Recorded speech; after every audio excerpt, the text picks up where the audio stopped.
everyone, this is Chitna Lalwani and welcome back to the final class of plotting a model with automation. ठीक है, okay पिछली class में हम लोगों ने क्या किया था, हम लोगों ने पूरी की पूरी इनकम स्टेटमेंट बना के कंप्लीट की थी। आज की क्लास में हम लोग बैलेंस शीट बनाने वाले हैं एंड कैश फ्लो स्टेटमेंट बनाने वाले हैं। लास्ट क्लास में मैंने बोला था कि ये क्लास लंबी रहेगी क्योंकि मैं आपको बेसिक नॉलेज दे दूंगी कैश फ्लो स्टेटमेंट की, ताकि जो लोग न्यू हैं या बहुत पहले पढ़े थे अभी भूल गए, थोड़ा रिवीजन चाहिए, तो वो भी इस क्लास पे कवर हो जाए and it would be easy for you to prepare the cash flow statement in the Excel sheet. ठीक है, तो सबसे पहले आपको देखना है, ये जानना जरूरी होता है कि कैश फ्लो स्टेटमेंट बनाते क्यों हैं या क्या पर्पस रहते हैं। स्क्रीन पे देखोगे, मैं आपको एक एग्जाम्पल के थ्रू इसको समझाना चाहती हूँ। ओके, तो एग्जाम्पल जो रहेगा बहुत लेमन रहने वाला है, एकदम छोटा सा एग्जाम्पल लूंगी ताकि आपको मैं कैश फ्लो स्टेटमेंट की इंपॉर्टेंस समझा पाऊं। इंपॉर्टेंस क्या है बेसिकली देखेंगे स्क्रीन पे। ओके, सो एग्जाम्पल एक ले लेते हैं हम लोग। एक कंपनी है एक्स लिमिटेड, ठीक है। एक्स लिमिटेड कंपनी जो है उसने इस साल जो है वो कर रखी है सेल्स अप्रोक्सीमेटली 15 लाख रुपीस की, ठीक है, जिसमें से उस कंपनी ने एक्सपेंसेस पे करके रखे हुए हैं 3 लाख रुपीस। 15 लाख की सेल है, एक्सपेंसेस पे किए हैं 3 लाख रुपीस, जिसके बाद कंपनी का जो प्रॉफिट रहता है वो आ जाता है 12 लाख रुपए, ठीक है। अब बेसिकली अगर हम लोग इसको ऊपर से देखेंगे तो क्या लगेगा कि भाई कंपनी ने तो अच्छा ही परफॉर्म किया है। मतलब अगर छोटी सी कंपनी की बात करूं, 15 लाख रुपए की सेल की, एक्सपेंसेस थे 3 लाख रुपए का और 12 लाख का प्रॉफिट ले लिया उसने, तो ये एक कंपनी की बहुत अच्छी परफॉर्मेंस, कंपनी को ऐसा महसूस होने वाला है, ठीक है। अब उसमें क्या होगा कि वो सोचेगी कि यार मेरे पास 12 लाख का प्रॉफिट है तो मैं यहाँ इन्वेस्ट कर लूं या ये पर्टिकुलर फिक्स एसेट ले लूं अपने कंपनी को ग्रो करने के लिए। बट आपको ध्यान रखना पड़ेगा यहाँ पे, अब आप समझोगे कि कैश फ्लो स्टेटमेंट क्या मेजर रोल प्ले करता है। ये जो 15 लाख की सेल थी ना, इस सेल का बेसिकली दो पार्ट में बाइफरकेशन किया गया है, ठीक है। एक बाइफरकेशन है जो कि है 10 लाख रुपए की सेल का, और एक बाइफरकेशन किया गया है जो कि है बची हुई 5 लाख रुपीस की सेल का, ठीक है। 10 लाख रुपए की जो सेल है हमारी कंपनी की, वो सेल, ओके, 10 लाख रुपए की कंपनी की जो सेल है कंपनी की, वो सेल हो जाती है हमारी क्रेडिट सेल, मतलब इसका कैश हाथ में अभी नहीं आया है। और 5 लाख की जो सेल हो रही है वो सेल हो जा रही है हमारी कैश सेल, जिसका पैसा हमारे हाथ पे आ चुका है। तो कॉमन सेंस के बेसिस पे देखो, एक्सपेंसेस तो हम लोगों ने तुरंत पे कर दिए हैं, तो 5 लाख में से 3 लाख का एक्सपेंस दिया तो 2 लाख का प्रॉफिट हो रहा है। यहाँ पे हमको लग रहा था कि भाई 12 लाख का प्रॉफिट हो रहा है, बट एक्चुअल में 12 लाख का प्रॉफिट है ही नहीं, क्योंकि कंपनी ने क्रेडिट में सेल बहुत ज्यादा करके रखी है और इसके आने के 100% चांसेस नहीं होते, क्योंकि बैड डेट भी होता है, कंपनी को हो सकता है कि उसके डेटर्स पैसा न दे। इसलिए यहाँ पे मेजर रोल प्ले करता है हमारा CFS, मतलब कि क्या, हमारी cash flow statement. Cash flow statement हमको क्या करती है, ये पर्टिकुलर कैश फ्लो स्टेटमेंट एक ऐसी स्टेटमेंट होती है जो हम लोग को कैश एंड कैश इक्विवेलेंट का इनफ्लो एंड आउटफ्लो शो करती है। मतलब कि क्या, कोई भी कैश एंड कैश इक्विवेलेंट जो भी हमारे बिजनेस में आ रहा है या जो हमारे बिजनेस से जा रहा है, उसको पूरा एक स्टेटमेंट जो शो करती है कि कितना कैश आया फॉर द ईयर एंड कितना कैश गया फॉर द ईयर, वो स्टेटमेंट को हम लोग cash flow statement, that is to say CFS बोलते हैं। नाउ यहाँ पे दो पार्ट आ जा रहे हैं, ठीक है। एक आ जा रहा है आपका कैश और एक आ रहा है आपका कैश इक्विवेलेंट। कैश मतलब कि आपको तो बेसिकली पता है, इन हैंड जो कैश रहता है वो। कैश इक्विवेलेंट मतलब कि क्या होता है, इसको आपको ध्यान से सुनना पड़ेगा। क्या होता है कि आपके बिजनेस में कुछ ऐसे कैश होते हैं जो कि हार्डकोर हैंड पे कैश नहीं रहता है, बट उसको इमीडिएटली इन द इमरजेंसी जब रिक्वायर्ड हो, तुरंत आप उसे हैंड पे कैश कन्वर्ट कर सकते हो। जैसे कि हो जाता है आपके बैंक बैलेंस, आपके हाथ पे तो वो कैश नहीं है, नोट नहीं है आपके हाथ पे वो, ठीक है, लेकिन अगर आपको इमरजेंसी होगी तो आप तुरंत बैंक से उसको निकाल सकते हो। दूसरे आ जाते हैं आपके करंट इन्वेस्टमेंट। करंट इन्वेस्टमेंट मतलब कि क्या, ऐसी जगह आप लोगों ने इन्वेस्ट करके रखा है पैसा जो कि मिनिमम 1 ईयर का ही रहता है, उससे ज्यादा नहीं रहता। मतलब 12 मंथ का रहता है ना इन्वेस्टमेंट, उसको हम लोग करेंट इन्वेस्टमेंट बोलते हैं। मतलब इस केस में भी अगर आपको इमरजेंसी है तो तुरंत आपको हाथ में जो नोट है, जो कैश है, वो हाथ में आ जाएगा।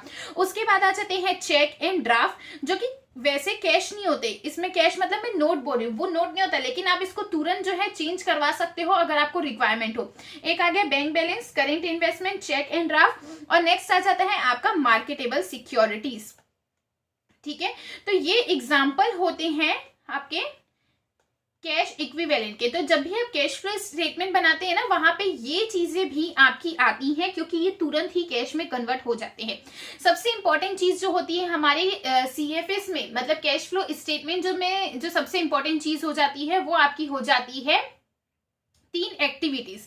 ठीक है, कैश फ्लो स्टेटमेंट मतलब कैश का जो बाइफरकेशन किया गया इस स्टेटमेंट का, वो 3 एक्टिविटीज में किया गया है। सबसे पहली जो एक्टिविटी आ जाती है वो आ जाती है आपकी ऑपरेटिंग एक्टिविटी। दूसरी एक्टिविटी आ जाती है आपकी investing activity, and number 3rd activity आ जाती है आपकी फाइनेंसिंग एक्टिविटी। ठीक है, अब देखो, सबसे पहले हम लोग फाइनेंसिंग एक्टिविटी देखेंगे। फाइनेंसिंग एक्टिविटी मतलब एक ऐसी एक्टिविटी होती है जिसमें आपके बिजनेस में जो पैसा आता है, ठीक है, बिजनेस के पर्पस के लिए जो भी पैसा आ रहा है, बिजनेस का जो पैसा आ रहा है, बिजनेस को चलाने के लिए जो पैसा आ रहा है, वो सारे पैसे का आना जाना हम लोग फाइनेंसिंग एक्टिविटी में डालते हैं। बेसिकली इसके 2 पार्ट्स, मेजर पार्ट्स होते हैं, एक होता है शेयर्स और एक होता है लोन। ठीक है, बिजनेस को चलाने के लिए जो भी पैसा आप ला रहे हैं, बिजनेस को बेसिकली जो फाइनेंस कर रहा है, वो आपकी फाइनेंसिंग एक्टिविटी में आता है। ठीक है, जैसे कि शेयर्स हो गए, अगर आपने शेयर्स इश्यू किए हैं तो आपको डेफिनेटली कैश आएगा, या अगर शेयर को रिडीम कर दिया है या शेयर की रीपेमेंट कर दी है तो कैश जाएगा। वैसे ही लोन अगर आप लोगों ने लिया है तो कैश आएगा, और अगर लोन की पेमेंट कर दी है तो कैश आपके हाथ से जाने वाला है। उसके अलावा अगर इस पे डिविडेंड दिया है तो ये फाइनेंसिंग एक्टिविटी में आता है। जैसे शेयर्स पे डिविडेंड देते हैं तो वो भी फाइनेंसिंग एक्टिविटी में है, क्योंकि आपके हाथ से पैसा गया है। बेसिकली शेयर, लोन, जो बिजनेस को फाइनेंस करने से रिलेटेड जितने भी कैश आते हैं वो आपकी फाइनेंसिंग एक्टिविटी में आते हैं। नेक्स्ट जो एक्टिविटी आपकी आ जाती है वो आ जाती है आपकी इन्वेस्टमेंट एक्टिविटी। ठीक है, इन्वेस्टिंग एक्टिविटी में क्या होता है, उन सारे कैश का इनफ्लो एंड आउटफ्लो दिखा रह जाए जो आपके इन्वेस्टमेंट से रिलेटेड होते हैं। मतलब कि क्या, इसमें भी हम लोग 2 पार्ट में इसका बाइफरकेशन करके रखेंगे। सबसे पहला जो पार्ट का बाइफरकेशन होता है वो हो जाता है आपका फिक्स्ड एसेट्स। ठीक है, फिक्स्ड एसेट्स में बाइफरकेशन किया गया। नेक्स्ट आ जाता है नॉन करेंट एसेट्स। एक होता है फिक्स्ड एसेट और एक होता है नॉन करेंट एसेट्स।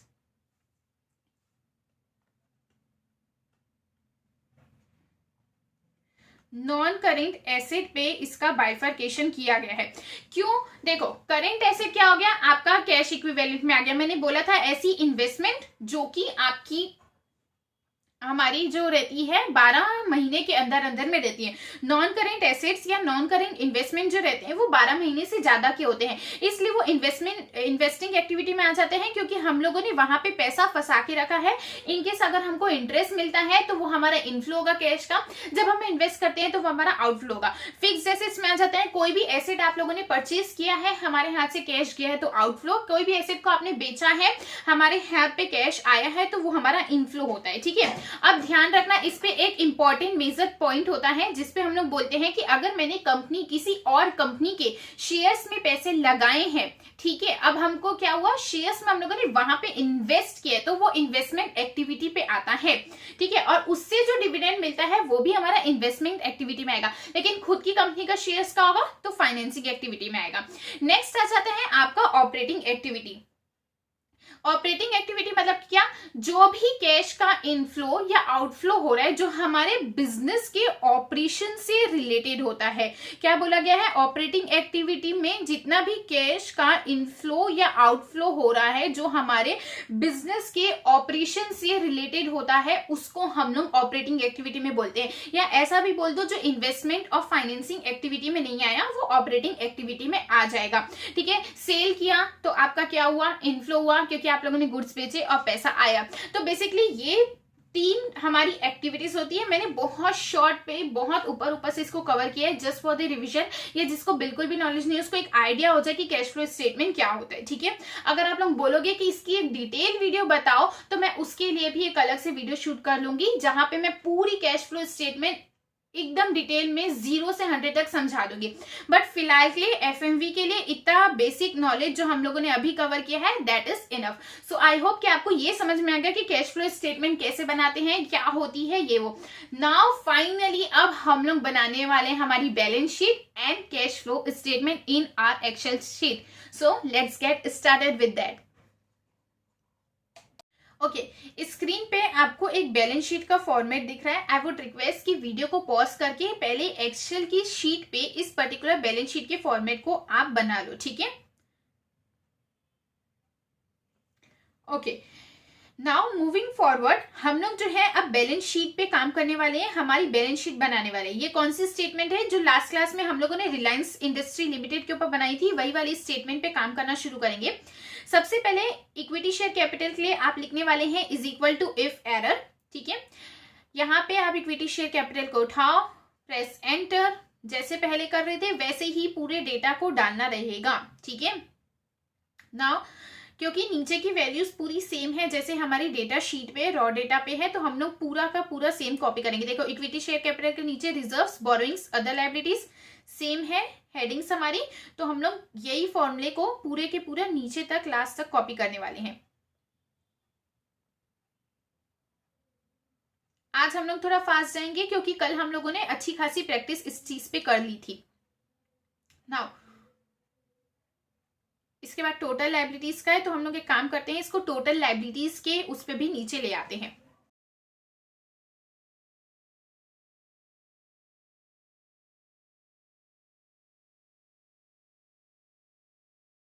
ओके, यहाँ पे हमारी पूरी प्लॉटिंग हो गई है, टोटल एसेट्स की प्लॉटिंग हो गई है एंड हमारी लायबिलिटी की प्लॉटिंग हो गई है। अब हम लोग okay total current assets and total non current asset की प्लॉटिंग हो गई है। अब हम लोग टोटल एसेट्स निकालने वाले हैं इफ एरर एंड सम का फंक्शन यूज करके, एंड वी विल चेक कि हमारी total liabilities is equal to total assets और not. Total current assets and total non current assets.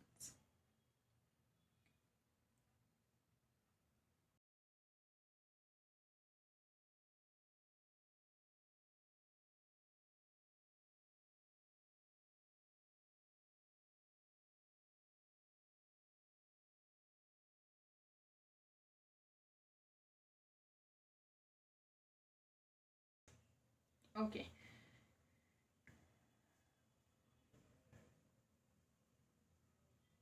एक मिनट, हमारा जो total assets and total liabilities are not getting equal, हो सकता है कुछ मिस्टेक हुई है, let's check it out. Okay, हमारा जो अदर एसेट्स दिया गया है ना, वो हमारे other assets is inclusive of receivable inventory and cash and bank. मतलब अदर एसेट में already receivable inventory cash and bank include किया गया है, तो हमको उस हिसाब से इस फॉर्मूले को चेंज करना पड़ेगा, ठीक है। तो आप क्या करोगे, इसको अदर एसेट्स में से receivable inventory and cash bank को हटा के आप अदर एसेट्स लिखने वाले हैं। उसके बाद पूरे अदर एसेट्स को सारे ईयर्स के लिए चेंज कर दो। अब आप देखोगे हमारा टोटल एसेट्स जो है हमारी टोटल लायबिलिटी के इक्वल आ रहा था। ऐसे क्यों हो रहा था, क्योंकि हमारे अदर एसेट्स में पहले से ही रिसीवेबल इन्वेंट्री और कैश एंड बैंक जुड़ा हुआ था। अभी हम लोगों ने जब प्लॉट किया है तो हम लोगों ने उसको रिमूव किया अदर एसेट्स से और नीचे अलग से बाइफरकेट करके लिखा हुआ है। अब हमारा टोटल एसेट्स हमारी टोटल लायबिलिटी के इक्वल आ रहा है, इसको पूरी सारे ही ईयर्स के लिए कॉपी करना रहेगा एंड फॉर्मेटिंग भी उस हिसाब से करनी रहेगी।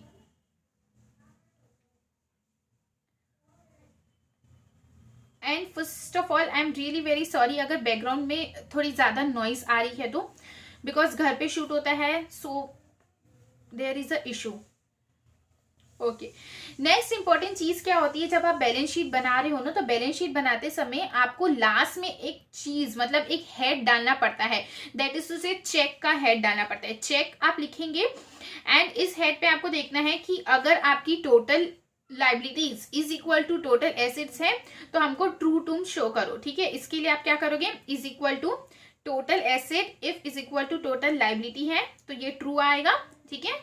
और नहीं तो फॉल्स। ओके, तो हमारे केस में हमारी सारी ही जो टोटल एसेट्स हैं वो टोटल लाइबिलिटीज के इक्वल है, तो ये पूरी की पूरा हमको ट्रू शो कर रहा है। नेक्स्ट आ जाता है कैश फ्लो स्टेटमेंट बनाना है ना, तो क्या होता है कि आपकी जो बैलेंस शीट, मतलब हमारा जो डेटा शीट है, वहां पे कैश फ्लो स्टेटमेंट का बाइफर्केशन नहीं दिया गया है, वहां पे सिर्फ ऑपरेटिंग एक्टिविटी, इन्वेस्टिंग और फाइनेंसिंग का टोटल दिया गया है। तो आप स्क्रीनर वाली वेबसाइट पे आ जाओ, इस तरह से आप इसे पूरा ओपन कर लो आपके कैश फ्लो स्टेटमेंट को, एंड यहां से आपको वेट,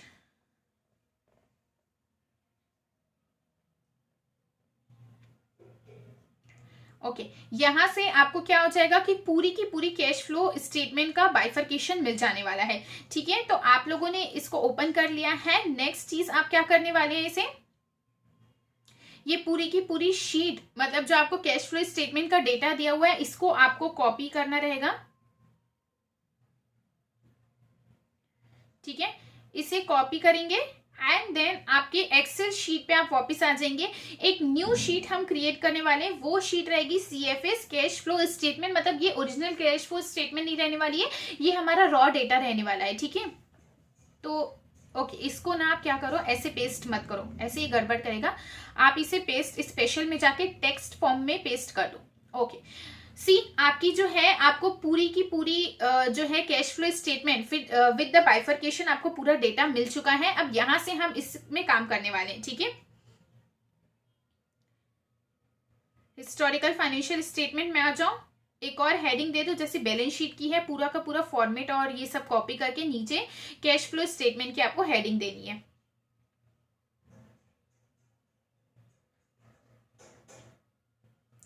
इसे चेंज कर देंगे, बैलेंस शीट का नाम चेंज करके हम लोग कैश फ्लो स्टेटमेंट में कर देंगे।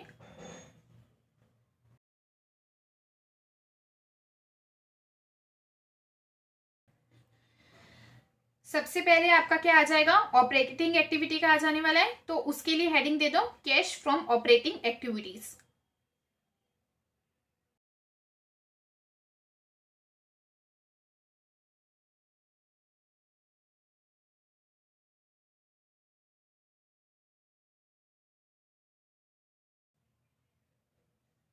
ये हो गया cash from operating activities.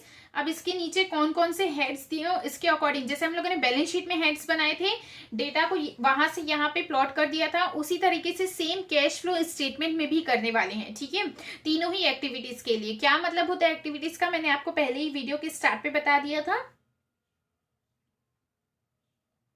Okay यहाँ पे आप देखोगे कैश फ्रॉम ऑपरेटिंग एक्टिविटी दिया है, प्रॉफिट फ्रॉम ऑपरेशंस है, रिसीवेबल है, इन्वेंट्री है, पेबल्स है। इसको हार्ड कोड ना करके हम लोग इसको डायरेक्टली यहाँ से कॉपी करेंगे, अदर ऑपरेटिंग आइटम्स भी हमारे आ जाएंगे।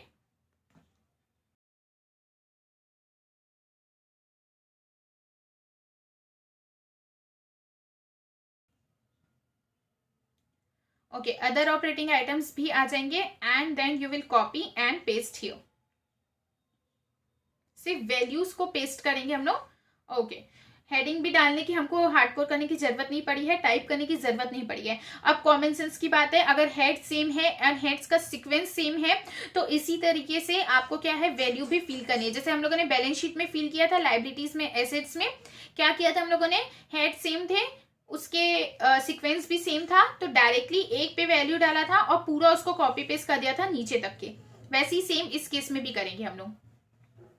बट यहाँ पे ईयर्स का ध्यान रखना, हमारा कैश फ्लो स्टेटमेंट मार्च 12 से शुरू हुआ है हमारे रॉ डेटा में, और हम लोग मार्च 14 से बना रहे हैं, तो इसका ईयर्स का आपको बहुत ध्यान रख के काम करना रहेगा। ठीक है, अगर यहाँ पे ईयर्स में गड़बड़ी कर दी ना, तो पूरी की पूरी स्टेटमेंट जो है वो गलत हो जाएगी।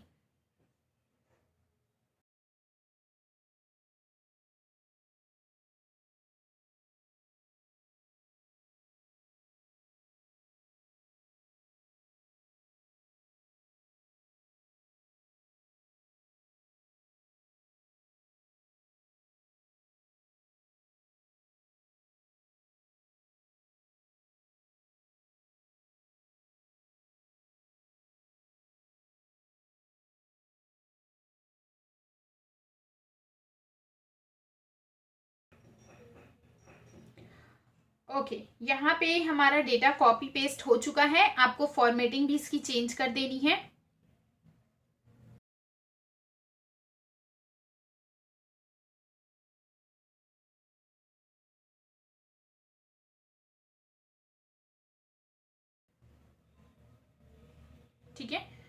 कस्टम सेल फॉर्मेट में जाके आप इसकी फॉर्मेटिंग को भी चेंज कर दोगे।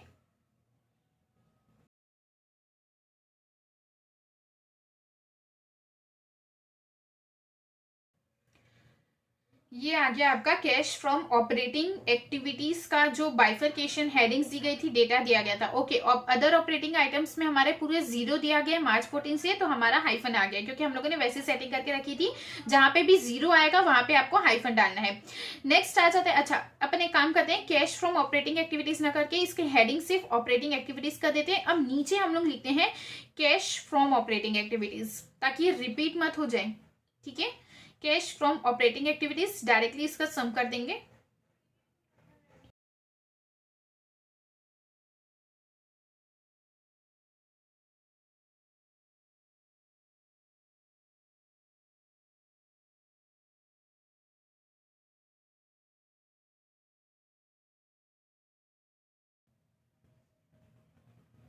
इज इक्वल टू सम लगा के हम लोग डायरेक्टली इसका सम कर देंगे। Okay, same goes for all the years. Next आ जाता है, हम लोग जो है सेम काम जो करने वाले हैं वो इन्वेस्टिंग और फाइनेंसिंग एक्टिविटीज के लिए भी करने वाले हैं। ठीक है,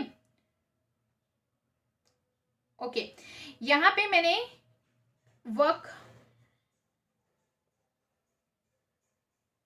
ओके, स्क्रीन को पॉज करके देख लो। मैंने यहाँ पे पूरा परफॉर्म करके नहीं दिखाया है बिकॉज आई थॉट कि अगर मैं इसको इन्वेस्टिंग का भी वैसे फिर से बना के दिखाती या अगर मैं फाइनेंसिंग का भी फिर से बना के दिखाती तो क्लास बहुत ज्यादा लंबी हो जाती और हेक्टिक भी हो जाती। तो मैंने एक चीज आपको सिखा दी, ऑपरेटिंग का कैसे करना है। सेम मैंने फाइनेंसिंग का भी किया है, सेम मैंने इन्वेस्टिंग का भी किया है। तो आई वुड रिक्वेस्ट कि आप वीडियो को पॉज करो, स्क्रीन पे देखो और साथ साथ में पूरा फाइनेंसिंग एंड इन्वेस्टिंग का बनाओ, खुद से बनाओ। और अगर इनके हिसाब से नहीं बन रहा है तो मुझे कमेंट सेक्शंस में बता दो, मैं अगली बार उसको फाइनेंसिंग और इन्वेस्टिंग का फिर से बना के दे दूंगी। बट अभी मैंने इसलिए कवर नहीं किया बिकॉज पूरा सेम था, वो जैसे ऑपरेटिंग में किया ना, बस आपको ऑपरेटिंग के बदले हेडिंग चेंज करके इन्वेस्टिंग और फाइनेंसिंग करना था। ठीक है, और वैसे ही आपको नेट कैश फ्लो निकालना था। नेट कैश फ्लो कैसे निकालते, cash from operating activities, cash from investing activities and cash from financing activities, तीनों को प्लस कर देना था।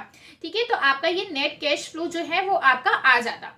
ठीक है, तो ये बहुत बेसिक सी चीज हम लोगों ने कवर कर ली है।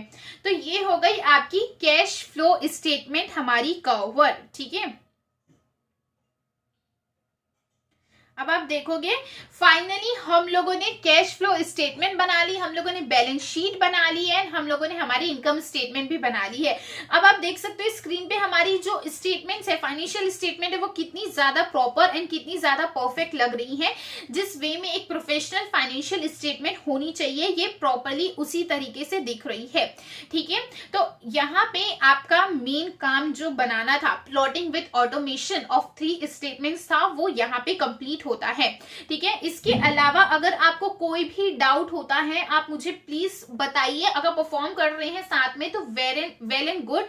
क्या है कि परफॉर्म करना साथ में इसलिए इंपॉर्टेंट होता है क्योंकि उसी समय आपको आपकी मिस्टेक्स पता चलती है ना, वहां पे दिक्कत नहीं जाती है, टाइम भी बचता है। ठीक है, तो ये आपकी स्टेटमेंट दिख रही है। अब मैंने आपको बोला था कि अगली क्लास में मैं आपको एक मैजिक दिखाऊंगी कि आप कोई भी कंपनी उठा लो, आपकी उस पर्टिकुलर कंपनी की स्टेटमेंट यू बना लोगे। तो किस तरह से यू हम उस कंपनी की पूरी सेम जैसी ये स्टेटमेंट बनाई ना, वैसी स्टेटमेंट आप बना सकते हो आप अपनी किसी भी कंपनी का डेटा उठा के। किस तरह से, स्क्रीनर की वेबसाइट पे आ जाओ। यहाँ पे आपको क्या करना रहेगा, ये पर्टिकुलर वेबसाइट थी, हम लोगों ने रिलायंस इंडस्ट्री का बनाया, पूरा डेटा बनाया। यहाँ पे आप जो लिंक दिया गया है वहां से इस पूरी लिंक को कट करो।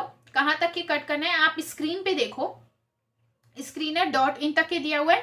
ठीक है, // दिया हुआ है। उसके बाद एक्सेल लिखो। जैसे एक्सेल लिखते हो अपलोड करनी रहेगी आपको फाइल। जो फाइल आप लोगों ने बनाई ना, उस फाइल को आप सबसे पहले सेव करो। रिलायंस इंडस्ट्री लिमिटेड का हम लोगों ने बनाया, उसको हम लोगों ने सेव किया। स्क्रीनर पे आए, स्क्रीनर .in /excel दिया, / दिया एंड देन हमारी जो सेव फाइल थी उसे ओपन कर दिया है। ठीक है, एंड इसको अपलोड कर दिया है। अब क्या करना रहेगा आपको, स्क्रीन पे देखते जाओ। ठीक है, हम क्या करेंगे, अब हम आईटीसी लेते हैं। आईटीसी लिमिटेड लिया, एक्सपोर्ट टू एक्सेल किया। ठीक है, ये जो एक्सपोर्ट टू एक्सेल है इस फाइल को खोलो, एनेबल एडिटिंग करो, एंड देन देखो यार, आईटीसी का भी आपका पूरा इनकम स्टेटमेंट बन गया। जो हम लोगों ने रिलायंस का बनाया था, वही फॉर्मेटिंग, वही कलर, वही सब कुछ, वही हमारी बैलेंस शीट आईटीसी कंपनी की बन गई है। एंड कैश फ्लो स्टेटमेंट भी हमारा बन गया है।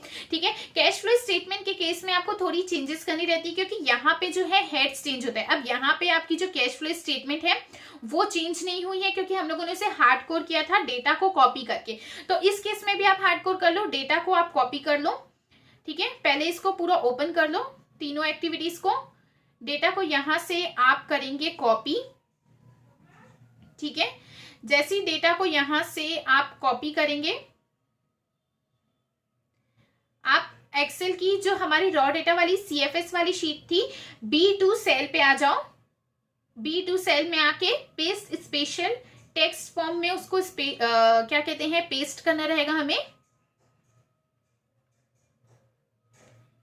ठीक है, टेक्स्ट फॉर्म में पेस्ट किया। जैसे ही आप पेस्ट करते हैं, आप देख सकते हैं कि अब हमारा सीएफएस जो था वो हमारा आईटीसी का आ गया है। तो अब यहाँ पे क्या होगा, अब देखो कुछ कुछ चीजें चेंजेस होंगी, क्योंकि हेड्स चेंज थे। हम लोगों ने वहां पे हेड्स डाले थे according to Reliance Industry Limited. यहाँ पे हेड्स कुछ हो सकते हैं ऐड हुए या कम हुए, जैसे इन्वेस्टमेंट इन सब्सिडीज वहां पे नहीं था, यहाँ पे इन्वेस्टमेंट इन ग्रो अप कॉस्ट। ठीक है, तो ये सारी चीजें वहां पे नहीं थी, बट यहाँ पे है। तो आप क्या करोगे, इसके हेड्स को चेंज कर दोगे। हम लोग यहाँ पे हमारे सीएफएस में कुछ हेड्स जो एक्स्ट्रा है वो हेड्स को ऐड कर लो, कम है तो कम कर लो। ओके, सबसे पहले हम लोग ऑपरेटिंग एक्टिविटीज से शुरू करते हैं। हमारे ऑपरेटिंग एक्टिविटीज का रिजल्ट जो है वो थोड़ा अलग आ रहा है।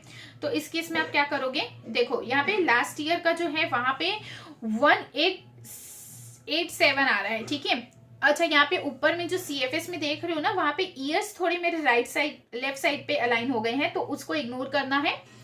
फॉर्मेटिंग थोड़ी सी लेफ्ट साइड में अलाइन हो गई है ईयर्स का, जो हमारे रॉ डेटा का सीएफएस है। यहाँ पे हम लोग क्या करेंगे, हेड्स पूरे चेंज कर लेंगे ऑपरेटिंग एक्टिविटीज का। जैसा हेड्स आपके raw data of ITC limited का हमारे कैश फ्लो स्टेटमेंट में दिया गया है, रॉ डेटा में दिया गया है, वैसी हेड आपको यहाँ पे प्रिपेयर करने हैं सारे। देखो मैंने प्रिपेयर किए हैं, वीडियो को पॉज करके आप देख सकते हो कि मैंने वैसे ही सेम सारे हेड प्रिपेयर किए हैं एंड वैसी ही सारी फॉर्मेटिंग इस पे कर रखी है।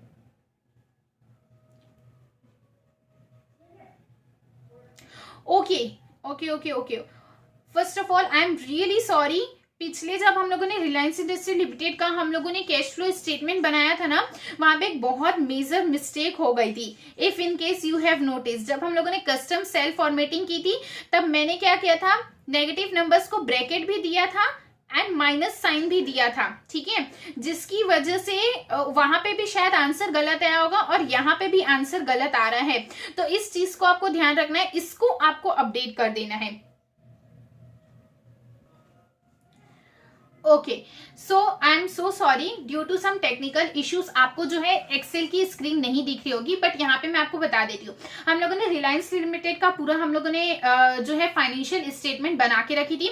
हम लोगों ने उसके बाद आईटीसी का बनाया। आईटीसी का हम लोगों ने सिंपल सी चीज की, हम लोग स्क्रीनर की वेबसाइट पे गए, screener.in/excel लिया। जो हम लोगों ने रिलायंस की हम लोगों ने बना के रखी थी ना स्टेटमेंट, फाइनेंशियल स्टेटमेंट, उसको वहां पे जाके अपलोड कर दिया। उसके बाद स्क्रीनर पे आप कोई भी कंपनी का डेटा को खोल लो। ठीक है, फॉर एग्जांपल हम लोगों ने क्या किया, आईटीसी का डेटा उठाया एंड उसे ओपन किया, एनेबल एडिटिंग की और हमारे पास पूरा का पूरा स्टेटमेंट रेडी होके आया था। ठीक है, इनकम स्टेटमेंट में आपको कुछ नहीं करना रहता है, क्योंकि हेड सारी कंपनी के सेम रहते हैं।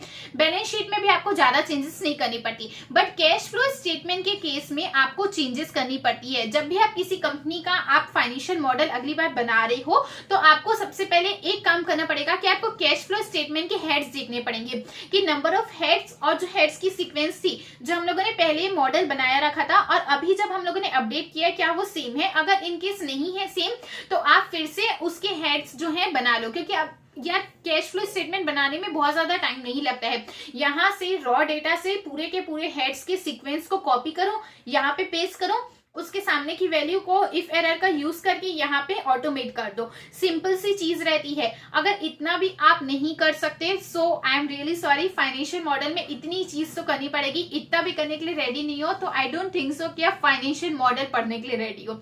It's the harsh truth, because इतना करना पड़ता है। आपकी इनकम स्टेटमेंट रेडी है, उसमें आपको कुछ भी नहीं करना है। आपकी बैलेंस शीट रेडी है, कुछ भी नहीं करना है। सिर्फ सीएफएस में आपको हेड्स को देखना पड़ता है कि वही सीक्वेंस एंड वही नंबर ऑफ हेड्स हैं कि नहीं, एंड उसके करस्पॉन्डिंग वही डेटा आ पाएगा। अगर आपके जो आप लोगों ने मॉडल बनाया है वहां पे 5 हेड है और आपका जो रॉ डेटा है न्यू कंपनी का आप लोगों ने डाला है वहां 7 हेड्स है, तो ऑब्वियसली सीक्वेंसिंग भी अलग होगी, नाम भी अलग होगा, तो करस्पॉन्डिंग डेटा अलग आएगा, जिसकी वजह से आपका नेट कैश फ्लो भी अलग आ सकता है। ठीक है। अच्छा, कैश फ्लो स्टेटमेंट के केसेस में आपको एक और चीज करनी रहती है कि रॉ डेटा को भी चेंज करना पड़ता है, क्योंकि हम लोगों ने उसको कॉपी किया था हमारे एक्सेल शीट पे, तो रॉ डेटा को चेंज करना पड़ता है। ये चीज हो गई। 2 बातें मैंने आपको बता दी, एक तो रॉ डेटा को चेंज कर दो, दूसरा हेड्स की sequencing and number of heads को आपको ध्यान में रखना रहेगा। यहां से रॉ डेटा से उठा के आप सीधा कॉपी करना रहता है, ज्यादा टाइम नहीं लगता है क्योंकि डेटा कॉपी ही हो रहा है। थर्ड चीज जो मुझसे गलती हुई है, and again I am very sorry for that, जब कस्टम सेल्फ फॉर्मेटिंग हम लोगों ने की थी तो नेगेटिव नंबर्स को मैंने नेगेटिव माइनस साइन भी डाला था, ब्रैकेट में भी डाला था। ठीक है, 2 बार उसके लिए फॉर्मेटिंग कर दी थी। एक तो नेगेटिव साइन भी डाल दिया था और गलती से ब्रैकेट्स भी डाल दिए थे, जिसकी वजह से हो सकता है कि सीएफएस में हमारे कैश फ्लो स्टेटमेंट में आंसर गलत आया हो रिलायंस लिमिटेड के केस में भी। तो आई वुड रिक्वेस्ट कि आप उस चीज का ध्यान रखना। अगर नेगेटिव नंबर्स है या तो आप उसको माइनस साइन में रखो या तो आप उसको जो है ब्रैकेट्स पे रखो। दोनों ही केस पे रखोगे तो वो ऑटोमेटिकली पॉजिटिव हो जाएगा, जिसकी वजह से आंसर गलत रहेगा। So this was all about our financial modelling की first preparation about plotting with automation of the 3 statement. I hope कि आपको चीजें क्लियर हुई होंगी। आई होप कि आप सीख गए होंगे कि किस तरह से इनकम स्टेटमेंट बनानी है, बैलेंस शीट बनानी है एंड सीएफएस बनाना है। आपको लग रहा होगा कि यार नई कंपनी के केस में कितनी मगजमारी है, सीएफएस में पूरी हेडिंग्स फिर से चेंज कर लो, जबकि सबसे इजी वही है। इधर से पूरी की पूरी हेड्स को उठाओ, कॉपी करो एंड पेस्ट करो, दैट्स इट। सो अगर आज की क्लास थोड़ी कंफ्यूजिंग लगी होगी due to technical issues, so I am really sorry for that. अगर कुछ भी नहीं समझ में आया डू लेट मी नो, मैं उसको अगली क्लास में क्लियर करूंगी। Thank you so much for watching the video till the end यहाँ तक बने रहने के लिए आपका शुक्रिया। But wait, don't skip the video, don't end the video. आपको मैं बहुत बहुत बहुत दिल से थैंक यू कहना चाहती हूँ, क्योंकि बहुत कम समय में इतना अच्छा चैनल ग्रो कर रहा है, आपके इतने अच्छे रिस्पॉन्स आ रहे हैं and you are engaging. Comment sections मतलब अच्छे कमेंट से भरा हुआ है, कुछ लोगों ने डाउट्स भी पूछे हैं। सो इतनी जल्दी इतने इनिशियल स्टेज पे चैनल ग्रो कर रहा है, इसके लिए मैं आपका दिल से शुक्र करना चाहती हूँ, बिकॉज आप ही लोग थे जिन्होंने इस चैनल को ग्रो करने में मदद किया है। एंड मैं बहुत स्लो वीडियो डालती हूँ, स्टिल यू सपोर्टेड मी। आप बने रहें एंड आई विश कि आप आगे भी इस चैनल के साथ बने रहेंगे एंड मैं जल्दी जल्दी वीडियो बना करके वैल्यूएबल कंटेंट आपको देना चाहूंगी एंड आपकी स्किल्स में एडअप करना चाहूंगी।